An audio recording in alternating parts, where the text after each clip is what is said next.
আজ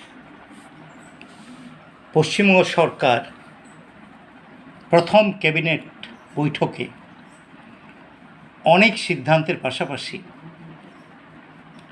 একটা সিদ্ধান্ত গ্রহণ করেছে OBC development and financial corporation পুনরায় গঠন করা হবে এবং অন্যান্য প্রদেশে তারা যে ধরনের কাজ করছে অর্থনৈতিক ডেভেলপমেন্টের সেই কাজ পুনরায় চালু করবে। সাধু সাধু সাধু।